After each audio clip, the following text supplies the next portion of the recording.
See, you guys don't see what I see, but because that camera up there is too, well, it's caught the reflection of this camera lens, which then caught the reflection through my eyeball lens. And so any like Buddhist master or anything would really actually better than the way I do it. Instead of being over articulate and saying a whole shitload, they would be laconic and just use a few good words and talk with their energy a lot better than I do. I'm getting damn good, but what I'm saying though is because eyeballs capture light and create landscapes, perceptions, analogies, and it uses the light source so that the world can be anything, right? Never mind, of course we need to know darkness to contrast it, but a camera lens is a lot like an eyeball. And an eyeball, explained by a Buddhist master, some sort of Zen looking dude, would be put together as if it's it is God, right? Because it's like the void itself, because light goes into it and our eyes through nerves and brains interpret all of that fluctuation in the spectrum into giving commands to our chemical meat pudding sack thing in our head, which is not us, right? If you were to put your head in a jar, you wouldn't be you, even if you were to get a cool body or something to replace it, because the brain it's a tool for the body. I've said this before, and it's really simple. If the body was a vehicle like that truck that just went by, right, then my hands and feet would be the legs or the wheels, and the guts in my center. There's your chassis, your transfer case, right? Your engine where the heart is. Horse, what's here? What's this? This is not me. It's not even the driver, or it is the driver. It's not the driving seat and the steering wheel. It is just a tool. It's driver's seat, steering column, right? Blinkers. We are infinite beings having a human experience. And for those of us who become aware that they are not exactly the same as our kin, right? I'm full transparency. If they capture me, it'll be the most horrible thing that they've ever done for the universe. But there is a Kundalini symbiote living inside my body, right? Like an eternal Gaul worm from Stargate. You think that shit was just thrown in there? But no, it was so that anybody who claimed they had one could be labeled as someone who's on psychosis or going through hysteria, or it's the drugs, that buddy's cooked, and all that shit, right?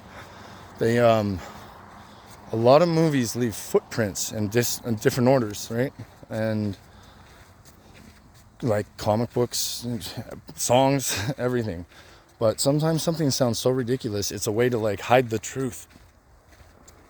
But if it isn't hiding the truth, then it's leaving a footprint to the truth.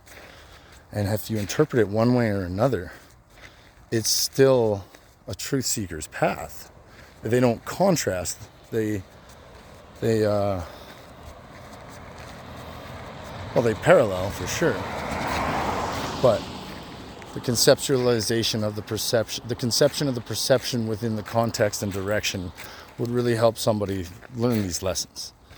I am very privileged and blessed to know what I've known, or at least construed what I think I know through, you know what, every single person that we talk to one way or another, they got to tell you a story that someone else has told them, and it's usually fear-based, or watch out for these motherfuckers because, or this or that, or what do you know, gimme, right? I am not in all directions, not in all ways, but without a proper academic background, a dropout at a fucking university for video game design and development and computer science. Oh wait, that part I almost made up. No, my buddy took computer sciences. I just wanted to make video games, and I ended up quitting because I was homesick, and that was in Toronto, right? Anyways, whoa, I'm just thinking metaphor, because welcome to life. This is not a game. That is a cover-up, okay?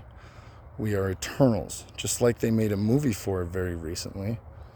Well, they keep sapping my mind by making me interact with other people who are like hopelessly on drugs, and I'm the rose boss. I'm the one trying to make something of it. So rather than saying fuck it and dusting my hands and going the sober path, I have done everything to like be incredibly responsible with myself, and I can't control it, literally, because of the mind control that's been going on originally, until there was actual fucking leadership. I couldn't even guarantee that, I don't know, something just made at a bakery wouldn't end up right in my lap. So some glazed donut, some even fruit grown, doesn't matter. This shit can be done in almost anything. And what's very imperative is for people who want to clear and consciously become sober, at least to fortify the temple and sense of self and sound mind and everything like that, we need, the equivalent of a breathalyzer at a bar before you drive home drunk. Well, why can't there just be some big like rolly pad thing that we test and we can be sure that it will actually pick up traces of drugs, and like it'll change colors on the roll or something like that. You just like, you can put it in your hot chocolate and check, or you can put it in the flour and check, or you can put it in well, whatever. It's just some fucking, the honey that you bought from some weird store, you can squeeze some of that into a thing and check. And I, having known what I've known, may possibly use, I'll be honest, chemical stimulants or variants occasionally to understand perspective and perception. Like mushrooms, one of the favorite things I've ever done. What are mushrooms? They're a spore from space.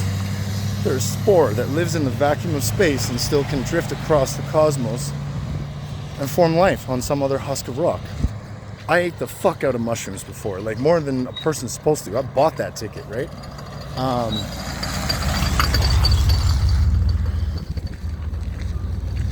But it's so dangerous. It's so devilish if people who are not doing this for the sake of evolution and research and science and shit are in charge or unchecked.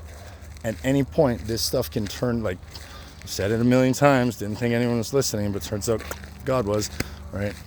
The devil's tools in an angel's hand. Thank you all for making the stand, but it ain't over till it's over. So let's just see how powerful we could be sober, right? It's okay. It's okay. I actually have no problem with any type of drug use. I would like to see something safer than aluminum foil for people who are like really bad and out. Like maybe there's like more of a brass or a copper kind of a galvanized foil that could be made. Like that old Dwemer dwarven fucking cogwork shit. I don't even know what I'm going on about, but I swear I've seen it in my mind somewhere. And so basically it's, you know, that copper, or is it brass, used to be more valuable than gold back in the day because it was the places never knew where they were. They never come across any copper. So you could walk in and give a king a copper cup and he'd be like, oh, fuck this gold chalice, I don't need that shit. And then trade it up because that's what he thought of it, right? So I know that there's something in the aluminum foil was what's taken a lot of my family away from me. They're capable of so much more than that, and you've denied me real human contact for a long time, because as soon as my conversations go somewhere, or the potential allure for excitement, a fucking date with a girl or whatever, you switch them. Bing! You make them fucking forget, or worse, you actually turn them into like catatonic, dreary fucking zombie dudes. I was hanging out with my buddy Rob in the city, and he crushed it. I was not having a good day. He was driving my car around. We were jumping in and out of dumpsters. He fed people, showed some people this, that, and like took care of like a lot of things. Grabbed so much greens out of like the dumpsters and everything. And the whole time he's explaining how he does do a little bit of down. And it's totally normal, but it's been vilified so bad in contrast to, and like I thought I was a just standing up for stimulants, but his down worked for him because of his body chemistry. Anyways, we were unloading the groceries, and for no reason at all, he went from like the most fucking chill dude I'd ever met, like pumped me up, a powerful motivator. He was on his knees in front of the door going, hey. And you'd think a guy would be fucking with me, but if you've known what's happened to my fucking family, like my actual family, thank God I spent time with them, they're fine. But if I go too far, they're gone again. And I have sacred knowledge, sacred God level knowledge in my mind. And all I'm trying to do is create, inspire, innovate, and move forward. But I chose this path, the path of suffering. But since I'm fucking just tell me I can't kind of guy, I've already transformed my path of suffering into the path of resistance. So now, back at Homestead, where my good friend and mentor, who I've lost in these conversations a couple times, he's got the house rules on the wall, and it says right under the couch, one on. Most people don't read because the couch is against it. It says, just tell me I can't. John is fucking wise as fuck, but he isn't all the way up. I'm the only one. I'm the only one that gets to go where I go. But the people at the bottom are being manipulated and transformed into devices or tools of agony for those of us who have empathy and want to help and learn. And I just walked through a rainstorm. I was supposed to stay at a house, and another girl named Courtney was really fine about it, but now I was just being myself. She asked me to leave, so I did. And during the rainstorm, I came back several hours later. I'm like, hey, I'm supposed to be here to like kind of watch over the house. Your fella, anyways, I'm not going to get that all involved, but someone very close to her was like, yo, this is the guy, blah, blah, blah. And everything is fine. Nothing changed. And now she won't even let me go back in the house to grab a fucking notepad and a pen. And that is my fucking weapon. The pen is much mightier than the sword. I already had my journal stolen from me, and somewhere out there, lost in Edmonton, was, perhaps it still is, because it was just a malicious steal, not like a desperate one, just trying to hide it from me. It is a olive-colored army backpack. It says CJ on it, and it should have a bunch of paperback journals in it, and laptop's probably gone, maybe not. That is worth potentially more than any diamond heist anyone's ever conceived of. The information and knowledge that I have, especially in the stuff that I wrote in paper, I have fragments of. But they've been attacking my mind occasionally, confusing me, tricking me, toughening me up, whatever. Because what I wrote in my book, I wrote a digital book, like on a keyboard. And that was so mind-blowing that people started paying attention to me.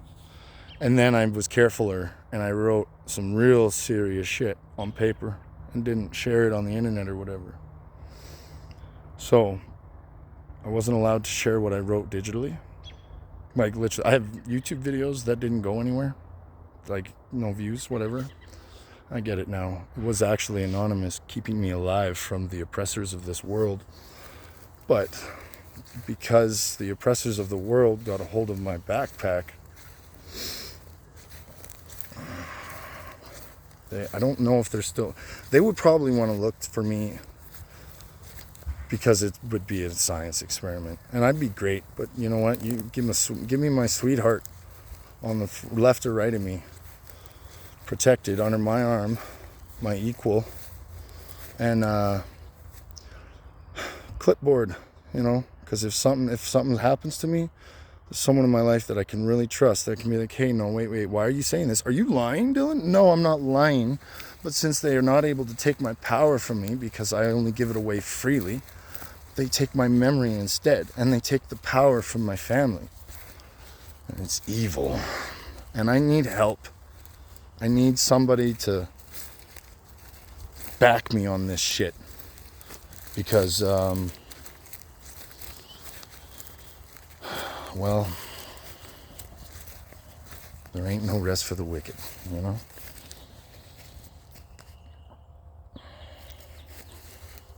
Look at me.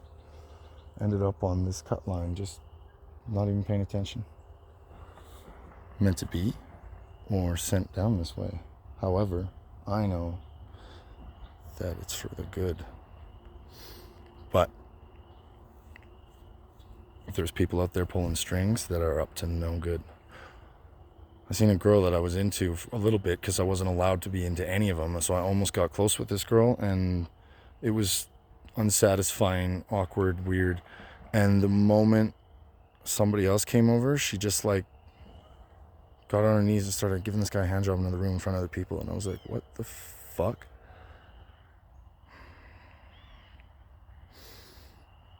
My soldiers are going to eviscerate you guys. I don't care how much power you have. Since mine's all been given away to my recreations, my fucking zealots, my soldiers, my disciples of God and righteousness, you fucking ship up, or you ship out, and you give my family back their dignity before I bury you under the temple.